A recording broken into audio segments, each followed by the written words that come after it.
Jadi itu sangat perlu Bapak Saudaraku. Makanya jika kita saat ini belum dipenuhi dengan Roh Kudus,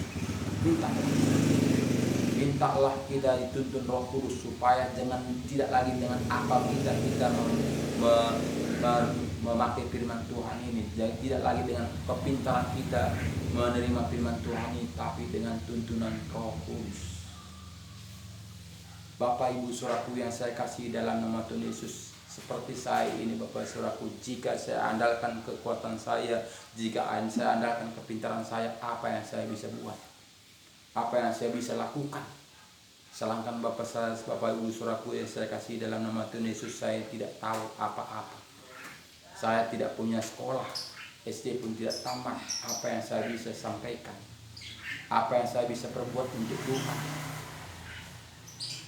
Bapak, Ibu, Saudaraku yang saya kasih dalam nama Tuhan Yesus, Tuhan mau hati kita. Apakah kita mau membuka hati kita lebar-lebar untuk Tuhan? Apakah kita hanya mengikuti aturan-aturan manusia?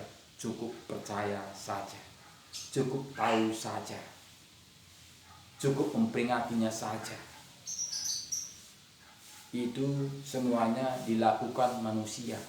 Yang namanya orang Kristen itu semuanya dilakukan manusia.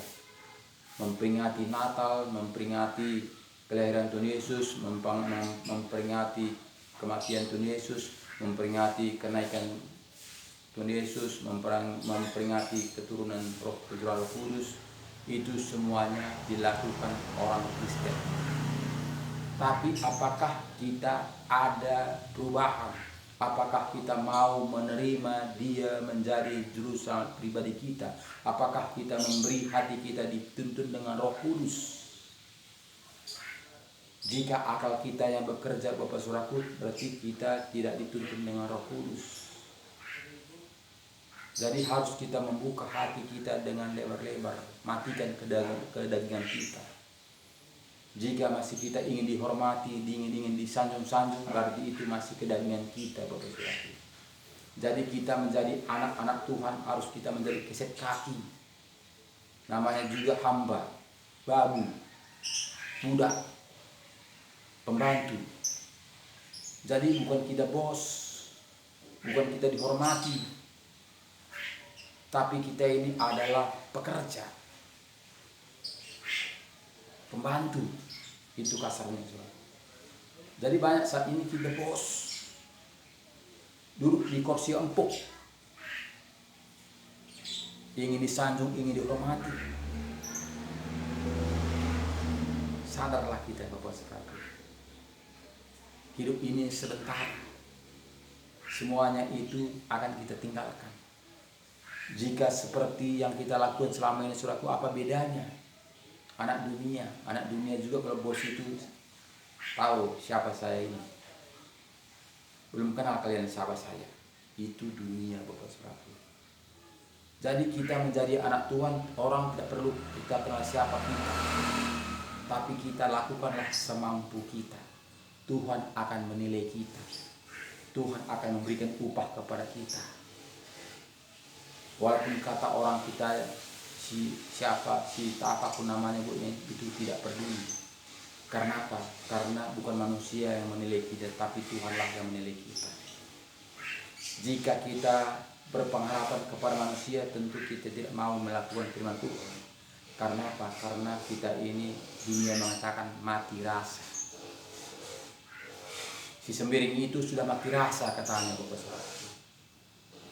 Biarkanlah mereka itu berkata-kata demikian memuaskan hatinya. Tapi marilah kita memuaskan hati Tuhan, menyenangkan hati Tuhan. Amin Bapak Saudaraku.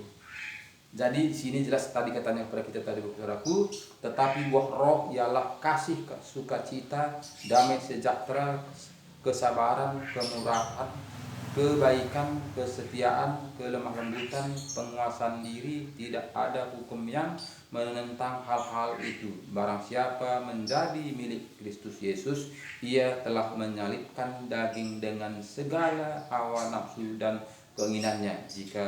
Jikalau kita hidup oleh roh, baiklah hidup kita juga dipimpin oleh roh. Jadi kita dipimpin oleh roh. Jadi kita tidak dipimpin oleh manusia. Kita tidak dipimpin oleh ajaran-ajaran manusia, tapi ajaran-ajaran firman Tuhan, ajaran-ajaran Tuhan Yesus. Itu yang harus kita ikuti, supaya kita jangan simpang siur, supaya kita jangan bagaimana nih, yang mana yang benar, kiri atau kanan, sehingga kita belum surat. Pastikan diri kita sudah ada roh Tuhan bekerja dalam diri kita. Dia akan menuntun kita. Jadi kita itu tidak lagi perlu harus berguru ke sana, bertanya kepada sana, tapi ada roh penuntun kita, roh penolong itu. Jadi kita tidak timpiatu, kita bertanya kepada Tuhan. Dia akan memberikan pertanyaan, jawaban kepada kita. Jadi Bapak Saudaraku, marilah jangan kita hanya sekadar memperingati pencurahan Roh Kudus, tapi kita lakukan, kerjakan seturut dengan kehendak Roh Kudus, supaya kita tidak sia-sia menjadi orang percaya, tapi kita mendapatkan kehidupan yang kekal. Karena tujuan kita bukanlah hal-hal dunia ini ingin disembah-sembah, tapi tujuan kita adalah hidup yang kekal untuk selama-lamanya. Terima kasih banyak, tetap semangat, andalkan Tuhan. Jangan lupa bagikan firman Tuhan ini kepada semua teman-teman kita, keluarga kita, sahabat-sahabat kita, supaya saudara kita, teman-teman kita, sahabat kita juga mengetahui bahwa harus kembali kepada Alkitab. Dan jangan lupa sekali berfirman Tuhan ini, supaya firman Tuhan ini tersebar seluruh dunia sampai ke pelosok-pelosok. Terima kasih banyak. Tuhan Yesus memberkati kita. Shalom.